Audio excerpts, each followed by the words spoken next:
دو خداؤں کی سرزمین پر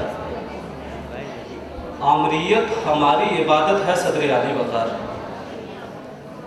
ایک خدا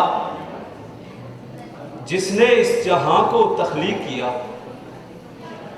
اور دوسرا جس نے اس پاک سرزمین کے اندر اپنا ایک منفرد مقام بنا رکھا ہے۔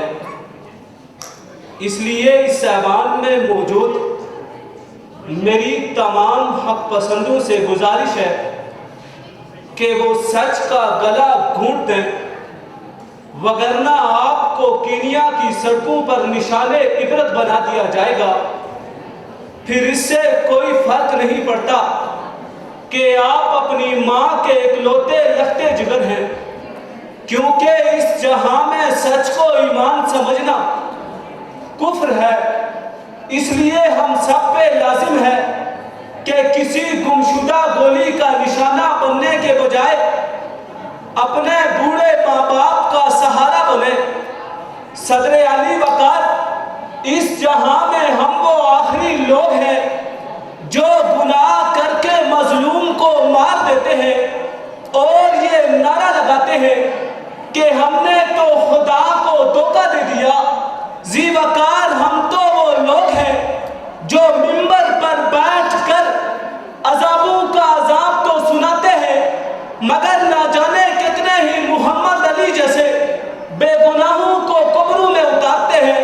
ہم تو وہ لوگ ہیں جو روٹی، کپڑا اور مکان کا نعرہ تو لگاتے ہیں، مگر غریبوں کی محرومیوں کو اپنی عیاشیوں پہ مار دیتے ہیں۔ شاید ہم ہی وہ لوگ تھے جنہوں نے ایک کرسی کی خاطر اس دھرتی کے دو ٹکڑے کیے۔ ذی وقار، ہم نے تو خدا کی چپ کو خدا کا نہ ہونا سمجھ لیا کہ میں ڈھونڈتا ہوں جسے وہ جہاں نہیں ملتا، نئی زمین نیا آسمان نہیں ملتا، وہ تیغ مل گئی جس سے ہوا تھا قتل میرا، کسی کے ہاتھ کا اس پر نشان نہیں ملتا۔ کسی کے ہاتھ کا اس پر نشان نہیں ملتا۔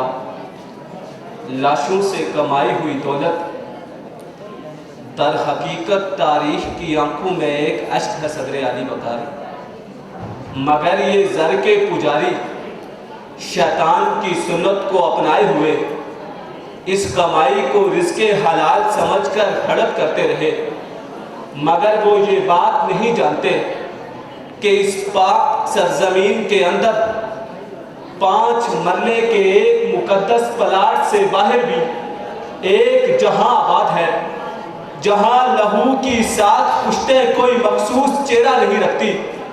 ذی وقار، جہاں پیشہ پیغمبری سے منسلک قوم کے معماروں کا ٹھکانہ حوالات بنے، جہاں ایک ماں کو اس کے بچے کا مستقبل کسی مکتب کے دروازے پر اس کی لاش کی صورت ملے، تو وہاں تعمیر و ترقی کی نئی کوپلیں نہیں پھوٹا کرتی۔ ہم میں سے کوئی چاند پر کیسے پوچھے صدر عالی وقار؟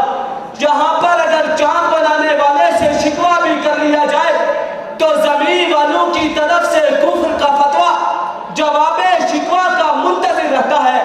رانجھا رانجھا کہنے والے آپ ہی رانجھا ہو جاتے ہیں، پھر ان کی نماز جنازہ پڑھانے کوئی مولوی نہیں، کوئی مفتی نہیں، کوئی مرد نہیں، ایک خواجہ سر آتا ہے۔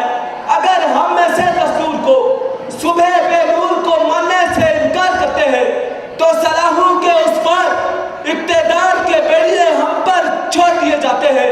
ہم نے تسلیم کیا ذی وقار کہ اب نہ ہمارے حق میں کوئی آیت اترے گی، نہ ہی آسمانوں سے کوئی عیسیٰ اترے گا۔ اگر مرضی سے سانس لینا بغاوت ہے تو ہاں، ہمیں باغی ہونا پڑے گا کہ وہی تھی کل بھی پسند اور وہی ہے آج پسند۔ الگ مزاج ہے میرا اور الگ مزاج پسند، میں اپنی راہ نکالوں گا اپنی مرضی سے، مجھے